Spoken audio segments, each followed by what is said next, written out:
Oke, assalamualaikum warahmatullahi wabarakatuh. Nah, kali ini kita akan melanjutkan materi dari Education Series tentang Linux Debian ya di administrasi server. Nah, sekarang saya mau mengulang kembali langkah dalam melakukan instalasi Linux Debian hingga koneksi ke internet hingga bisa jadi DHCP server ya sebelumnya yang sudah pernah di-share videonya. Itu juga sudah sampai ke bagian DHCP server. Nah, sekarang kita akan melanjutkan bagaimana supaya server tersebut dapat menjadi web server seperti itu. Kita akan cobakan lagi. Tapi di sini saya akan ulang lagi dari awal supaya setiap pelajaran itu dia tetap nyambung. Oke, langkah yang pertama adalah kita membuat sebuah mesin baru. Nah, di mesin baru ini kita kasih judul sama seperti sebelumnya ya. Debian. Kemudian kita kasih nama Debian Server. Next. Lalu kita kasih RAM, virtual hard disk, kita next saja. Kemudian di sini saya rasa sekitar 4 GB sudah cukup ya, atau 5 GB boleh, nggak masalah. Nah di sini kemudian kita klik setting. Nah di sini pada bagian sistem floppy kita matikan. Ini sengaja saya ulang ya biar lebih mudah dalam mengingatnya. Hard disk taruh paling atas supaya nanti kita tidak perlu booting ulang terus ke optikal. Kemudian di bagian storage, di empty yang gambar CD, kita masukkan ISO dari Debian-nya. Di sini kita choose a disk file. Kemudian kita pindahkan ke drive di mana terdapat ISO dari Debian-nya. Nah, di sini kita masukkan ISO Debian-nya. Nah, di sini mungkin saya gunakan Debian 7. DVD 1 dulu untuk instalasi. Kemudian di bagian network, ini ada beberapa adapter. Untuk pertama ini, seperti yang sudah saya jelaskan sebelumnya, kita install satu adapter dulu. Ya, kita enablekan satu, yang kedua nanti. Enablekan dulu satu, kemudian di sini kita bikin dia bridge, supaya nanti yang ether satunya ini akan connect ke wireless yang ada pada laptop saya.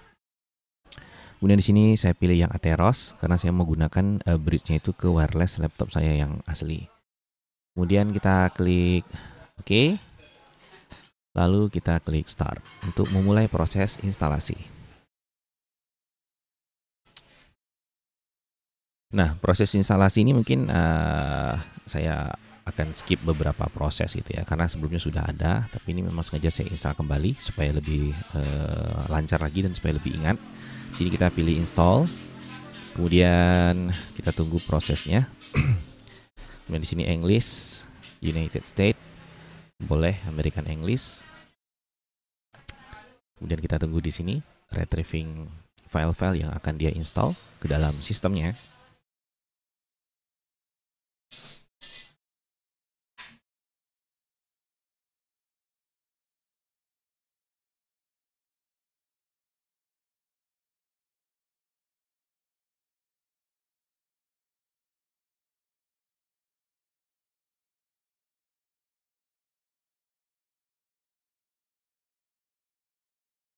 Oke, di sini sudah ready.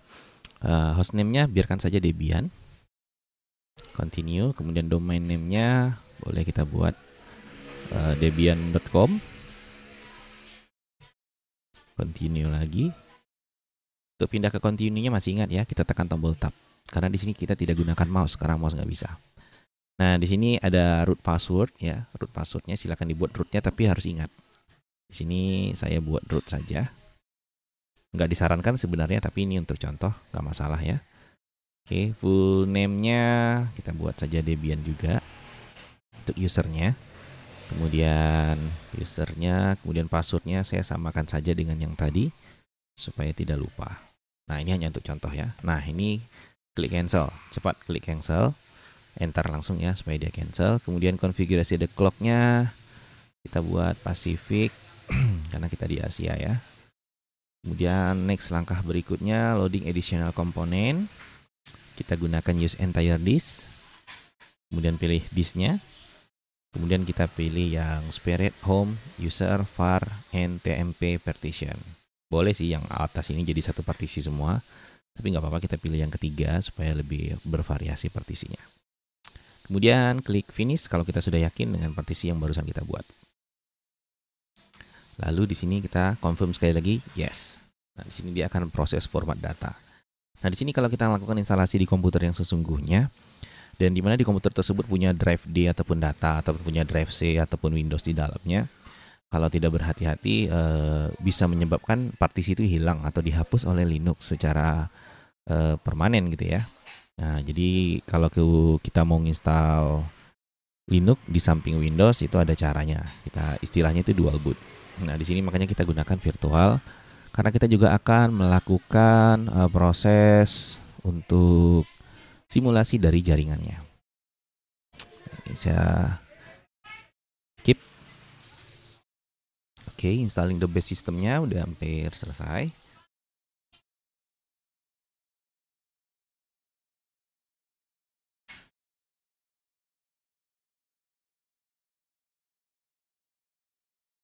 Nah, di sini ada minta configure the package manager ya. Apakah kita mau scan another CD or DVD? Nanti saja ya, bisa tapi nanti saja nggak apa-apa. No saja. Kemudian use network mirror sementara ini no dulu. Kemudian ini cancel. Ya, continue. Kemudian dia akan select and install software. Kita tunggu dia akan membaca list dari software yang akan kita install. Nah, kemudian dia minta kita partisipasi di dalam paket survei, nggak usah dulu, no. Nah, di sini kita pilih web server, nanti kita akan praktekkan. Kemudian DNS server, kemudian file server, mail server, ya. Jadi print server nanti kalau memang ada waktunya kita akan bahas juga. SQL server ataupun database nanti kita akan juga bahas kalau ada waktunya ya. Yang jelas yang utama ini dulu. Web server, DHCP server sudah kemarin ya, ini DNS, file, mail, dan SSH.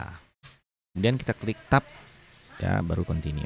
Lalu dia akan mulai proses instalasi semua paket yang sudah kita pilih tadi. Oke. Proses installing group bootloader. Nah, di sini kita disuruh memilih install the group bootloader to the master boot record. Yes ya, MBR. Kemudian dia akan melakukan instalasi MBR-nya di master boot record-nya. Kemudian di sini untuk merestart kita tekan continue, lalu dia akan restart.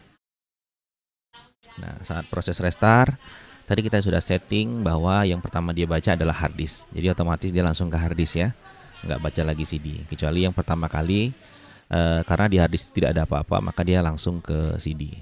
Nah, kita pilih yang paling atas. Nah, ini dia tampilan awal dari Debian-nya. Nah, mari kita login. Kita login langsung saja sebagai root ya. Root, kemudian passwordnya juga tadi root. Nah, seperti ini. Nah, langkah yang pertama yaitu kita akan melakukan konfigurasi IP. Ya, sebelumnya juga sudah pernah kita bahas. Ini sengaja saya ulang kembali. Untuk IP yang pertama kita ketikkan nano dulu, yaitu editornya. Di mana IP tersebut ada di folder etc. Kemudian network, kemudian interfaces. Nah, seperti ini kita tekan enter. Lalu kita lakukan pengeditan IP address pada file konfigurasi ini. Lalu kita akan klik simpan ya. Ctrl O, enter, Ctrl X untuk simpan dan kita restart service-nya. Nah, oke. Di sini kita akan memasukkan IP address untuk interface Ether0 ya. Jadi yang pertama kita buat dulu auto. Di sini kita buat auto ETH0 ya, karena yang awalnya itu dibaca ETH0. Tadi kan kita sudah bikin networknya pada VirtualBox itu kan baru satu ya network adapternya. Nah, sekarang kita bikin auto ETH0. Nah, ini yang satu. Nanti kita akan bikin yang kedua untuk koneksi ke klien Windows XP. Nah, sekarang ini ifs. Kemudian kita buat spasi ETH0, kemudian inek static boleh ya, kita buat secara manual untuk IP address-nya. Kemudian di sini kita buat address, ini yang address koneksi ke internet ya, dari Linux Debian koneksi ke internet ya. Kalau di sini di tempat saya IP address-nya adalah 192.168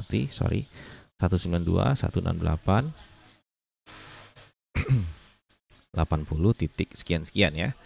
Di sini saya buat 80.212. Kemudian saya bikin lagi netmasknya 255 3 kali 0 karena dia di kelas C/24. Kemudian untuk network saya buat di sini 192.168.80.0. Ini alamat awal dari sebuah jaringan ya. Nah, kemudian lagi kita buat lagi setelah network broadcast. Broadcast ini alamat terakhir dari sebuah jaringan ya. Broadcast itu alamat terakhirnya berarti di 192.168, kemudian 80, kemudian di sini kita buat 255. Oke, kalau ini 80.0 ini 255 ya. Jadi IP address 0 dan 255 itu nggak dipakai karena sudah dipakai untuk network dan dipakai untuk broadcast. Nah, kemudian selanjutnya kita kasih tahu gateway-nya, gateway ke internet ya. Di sini kita buat gateway, itu IP-nya adalah 192.168.80.1. Nah, itu adalah gateway komputer saya ini menuju ke internet ataupun dari internet saya. Kemudian kita buat lagi di sini karena kita nanti juga akan koneksi ke DNS. Jadi kita langsung saja buatkan. Sebenarnya kalau untuk awal nggak perlu, tapi nggak apa-apa kita masukin sekalian biar nanti nggak perlu masukin lagi ya. Name server 192.168.80.212. Alamat dirinya sendiri ya, karena kita nanti mau jadikan ini sebagai server induknya. Kemudian kita masukin lagi DNS search. Kita buat di sini administrasi server, atau kita buat di sini SAR administrasi server ya, saras.com saja. Oke, saras.com. Oke, sudah. Ini adalah konfigurasi yang terkoneksi ke internet. Atau di sini DNS name servernya nanti saja. Kita setting dulu DNS name servernya ini untuk DNS Google dulu, nggak apa-apa ya. DNS Google, DNS search-nya nanti saja kita buat. Oke, nah kita mau nguji dulu kalau komputer ini bisa terkoneksi ke internet. Kemudian setelah ini kita Ctrl O, Enter, Ctrl X. Lalu kita restart servernya. Ini 6 untuk restart. Oke, setelah restart kita login lagi. Kita login lagi sebagai root. Oke, kemudian di sini kita cek IP tadi dengan cara ifconfig. Enter, apakah sudah masuk? Nah, di sini sudah masuk yang paling atas ya. ETH0 itu sudah masuk IP-nya. Kita sudah buat di situ IP-nya adalah 80.2 ya. Kemudian broadcast-nya 8255, netmask-nya 2550. Kemudian kita coba ping ke gateway dulu 192.168.80.1. Oke, reply, connect ya ke server. Kemudian kita coba ping ke 888 DNS-nya Google.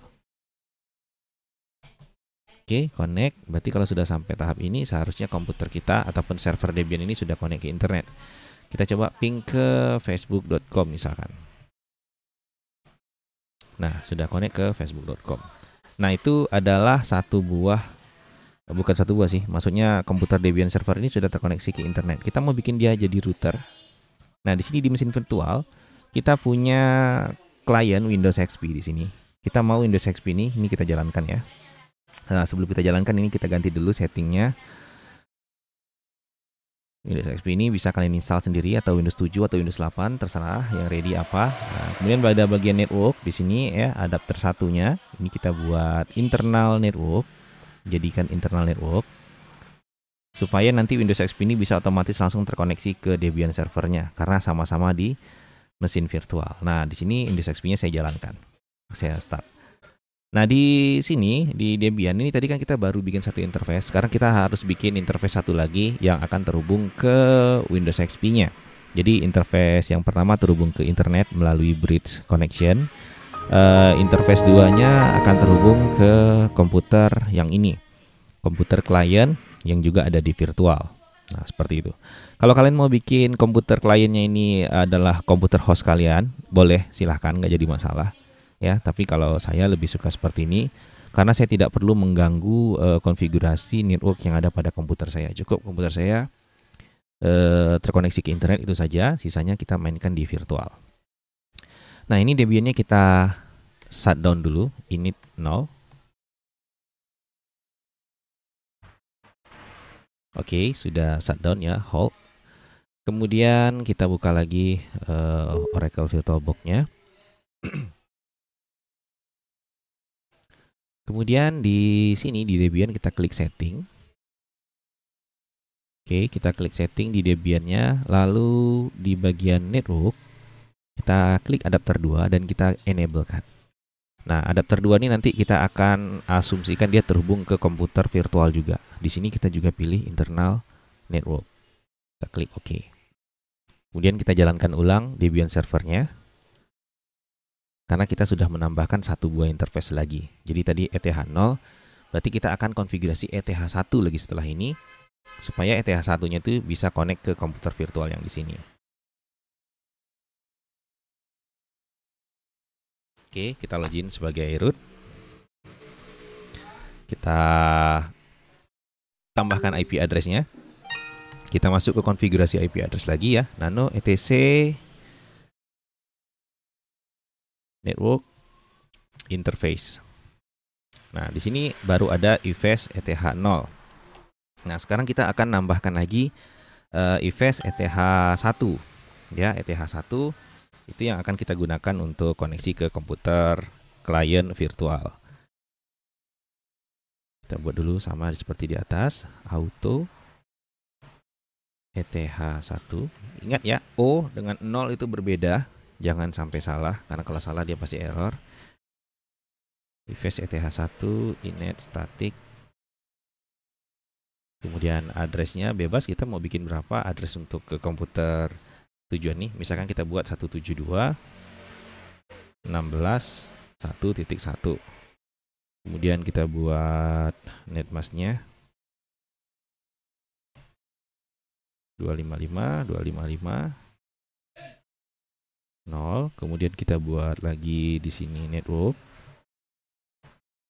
172 172, sesuaikan ya IP addressnya 16.1.0, alamat awal dari sebuah jaringan. Kemudian broadcastnya, alamat akhirnya broadcast berarti 172.16.1.255. Nah, seperti itu. Sudah selesai, berarti ini kita tidak perlu isian gateway karena ini hanya kita gunakan untuk terhubung ke komputer klien. Nanti komputer klien yang akan menjadikan 172.16.1.1 ini sebagai gateway. Nah, sudah seperti ini, Ctrl O, Enter, Ctrl X. Bagusnya kita restart aja sistemnya ya. Init spasi 6. Sebenarnya bisa kita restart service dari networknya saja. Cuman kadang-kadang beberapa komputer ataupun beberapa sistem operasi tidak mau ini apply ya settingan terakhir yang sudah kita buat. Jadi bagusnya kita restart aja sekaligus sistemnya. Oke, sekarang sistem sedang restart, kita login lagi sebagai root, passwordnya juga sama. Kemudian kita langsungkan if config apakah sudah ada ETH 0 dan ETH 1. Nah, di sini kita lihat ada ETH 1, ETH 0-nya nggak kelihatan ya, ini saya panjangin lagi. Oke, saya restart sekali lagi ya, biar dia bisa panjang.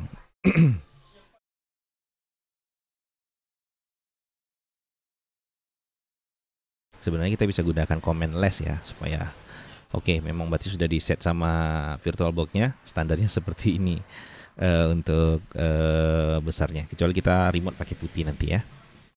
Oke, di sini kita buat if config pakai less aja. Nah, di sini less. Nah, itu kelihatan kan? ETH 0-nya sudah ada 82 IP address-nya. Kemudian ETH 1-nya 1.1. Lalu ini kita sudah tahu yang terhubung ke ETH 0 itu adalah internet melalui bridge laptop saya. Sedangkan ETH 1 itu terhubung ke internal network yang juga terhubung ke komputer virtual. Nah, kita tahu komputer di ETH 1 di sini itu terhubung ke komputer virtual. IP address-nya adalah 172.16.1.1 yang di sini ya. Mau saya nggak bisa masuk ke dalam. ya, 172.16.1.1. Nah, di sisi klien kita harus masukkan IP address karena belum ada DHCP server. Kita harus masukkan IP address yang satu segmen dengan ETH1 pada server. Kita masuk ke komputer klien, open network connection-nya. Kemudian pada bagian network di sini kita setting IP address yang satu network dengan ETH1 pada Linux Debian. Nah, di situ 172.16.1 titik, di sini 1.1, di sini kita buat 1.2. Gateway-nya 172.16.1.1 karena dia akan bergateway ke Debian yang ini, ke server ini. Jadi gateway-nya adalah IP dari Debian ini. Kemudian DNS-nya boleh 172.16.1.1. Kemudian baru nanti kita buat 888 ya. Oke. Kita klik OK. Lalu kita akan coba proses ping dari Linux Debian. Debian ini kita ping ke komputer klien ya.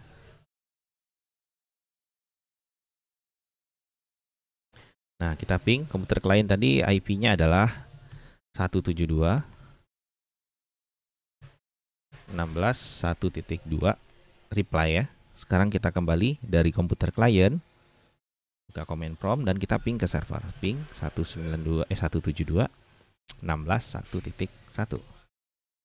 Klien sudah bisa ngeping ke server dan begitu juga sebaliknya server sudah bisa ngeping ke klien. Nah, sampai tahap ini sudah terjalin komunikasi antara komputer server dan komputer klien. Nah, kalau sudah seperti ini semestinya komputer klien bisa koneksi ke internet ya. Karena kita membuat dia sebagai router, tapi seharusnya belum karena masih ada yang belum kita jadikan sebagai router ya, google.co.id misalkan. Nah, klien tidak bisa koneksi ke internet, tapi di server ya, server itu sudah bisa connect ke internet. Ping google.co.id.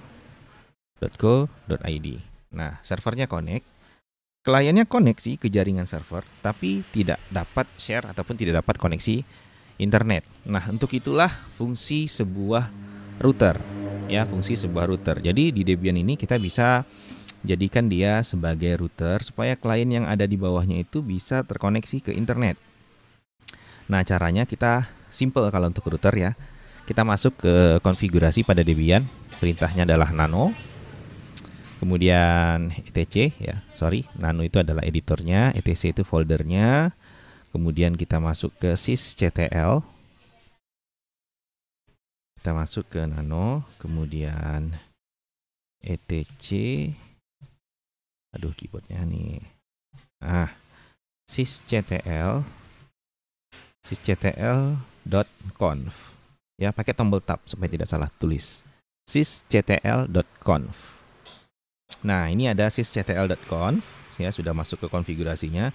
Kemudian kita cari baris yang mengandung kata-kata IP forward ya, kita cari baris yang mengandung kata-kata IP forward untuk IP versi 4.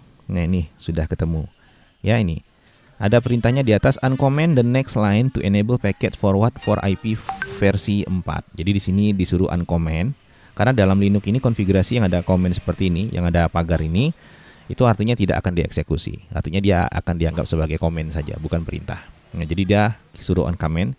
Kita uncomment di sini karena kita mau pakai ini net.ip versi 4, kemudian .ip_forward sama dengan 1.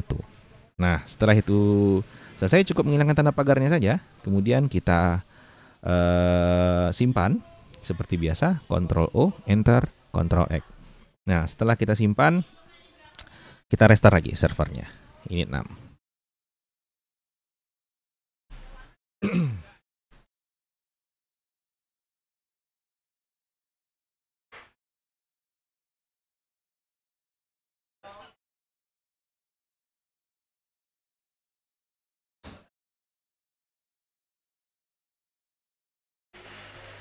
Oke, sekarang sudah berhasil restart. Kita coba dari klien, ping sudah bisa apa belum? Ping ke google.co.id. Ternyata masih belum, masih ada yang belum kita setting di bagian servernya. Kita login lagi. Kemudian kita tambahkan IP tablesnya pada komputer server supaya internetnya dapat di share dari komputer server ke komputer klien. Ya, root, oke. Kemudian kita buat iptables. Oke, iptables. Kemudian min T. Kemudian kita buat NAT ya, network address translation. Kemudian min A, kita ambil dia post routing. Kemudian min O. Kemudian interface yang ke internet itu adalah ETH0. Kemudian min J. Kemudian actionnya adalah masquerade ya, sama seperti Mikrotik, actionnya adalah masquerade.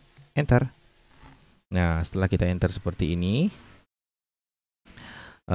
lalu kita ketikkan lagi perintah ya.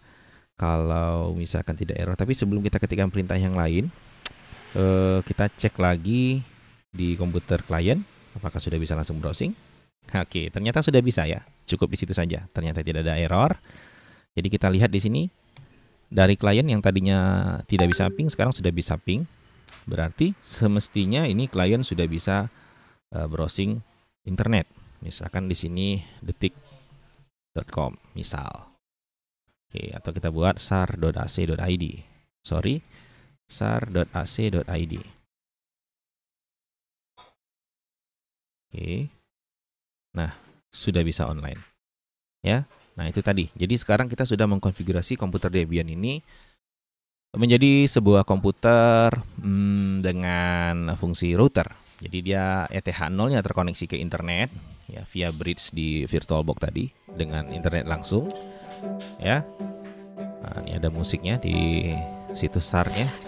Kemudian ETH1 itu terkoneksi ke komputer klien ini secara virtual juga melalui internal network. Nah, sampai sini komputer kita sudah bisa connect ke server.